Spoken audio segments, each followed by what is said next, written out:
Another day, another detour, and we're going to have a look at what the detour is like for this shutdown of the shared path around Mounts Bay Road. Now, I read about this, about a month ago and completely forgot about it. And then yesterday, well, I happened to ride under the Narrows Bridge and I thought, why not ride out to the university around the river? And oops, yeah, there was a detour. And the first I knew about it was that variable message sign over in the middle of the road, which was directed at drivers, warning them that there are cyclists and pedestrians crossing the road up here. So I got to this point and I think that's the detour map. And what I should have done is stopped and read it because obviously I hadn't seen this map for quite some time.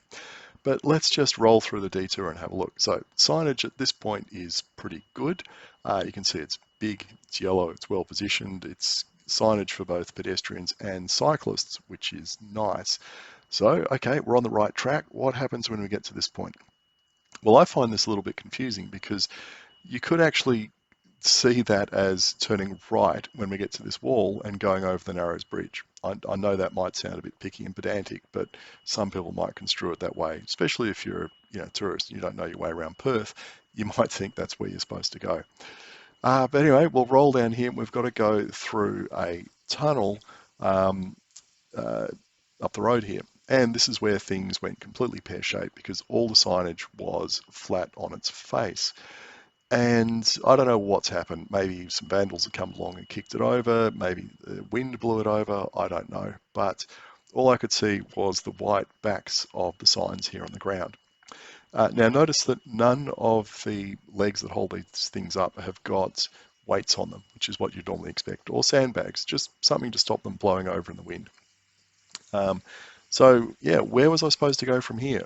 Absolutely no idea because, well, it's been a long time since I'd looked at that map. Those maps I put up from Facebook, I actually looked at those after I got home.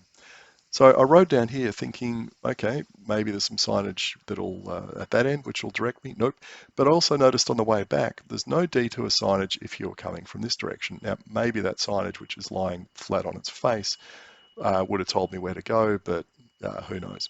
Now, when we get to this intersection, there's no signage. Am I supposed to go to the left or go up the hill here? And decided, well, I was heading this way anyway, so I just decided to go up the hill alongside the freeway. And then we get to this next point, and it all became clear because there was a detour sign saying turn left here and go up Mount Street. Yeah, well, look, if you've ever climbed Mount Street, you'd know kind of what a laugh that is. It's one of the steepest hills in Perth. It's really good if you want to be out training and want to do some intervals and strengthen your legs and stuff. But as a detour, absolute shocker, unless you're on an e-bike. So yeah, what I did this morning is I actually emailed the City of Perth to let them know that the signage was flat on its face, and they actually need to get their signage contractor to go and walk the route on a regular basis or ride it and check all the signage is okay. So let's see what happens. Let's see if they fix this up. In summary, West Cycle are correct. This is a terrible detour. It really is. Okay, it would have been, all the other options were quite difficult and probably expensive to implement, but this really is a terrible detour for cyclists. The variable message sign providing advance warning to drivers is a good idea, so thumbs up for that. Should see more of this kind of stuff around the place for detours where this is required. Although it's a terrible detour, the maps describing the detour aren't too bad. I mean, they could be better, but the main thing is they need more maps along the route of the detour.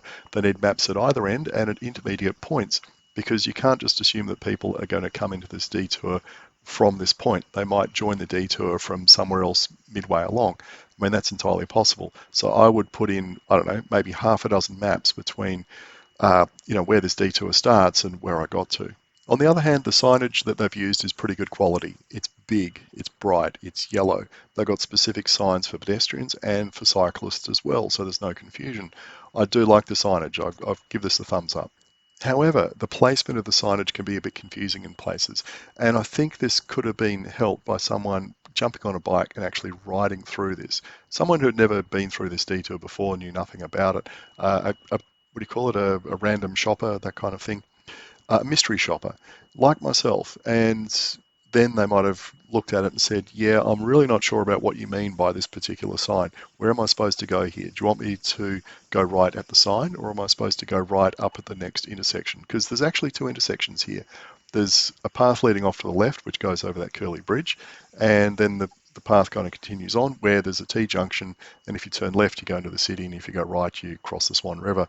So, yeah, what does this sign mean? And why is there not another set of signs further down at the next intersection telling you to turn left? So, yeah, I could see how someone that's not a regular cyclist around the area could find the placement to be confusing in some areas, particularly where if you don't have the map with you. And this also comes back to the point about having more maps at intermediate points, because look, in theory, someone could have come across that curly bridge and popped out here. Okay, so if they did that and they didn't realize there was a shutdown, well, where would they go? There's no map here telling them there's a detour. So, this is the kind of place where you could also put a map to let people know where they should be going. Now, thumbs down for this intersection. Where are we supposed to go? We're supposed to go left, we're supposed to go right. So there should be signage here pointing us off to the right. And again, a map here would be quite useful. And of course, last of all, signage is of absolutely no use if it's lying face down on the side of the path.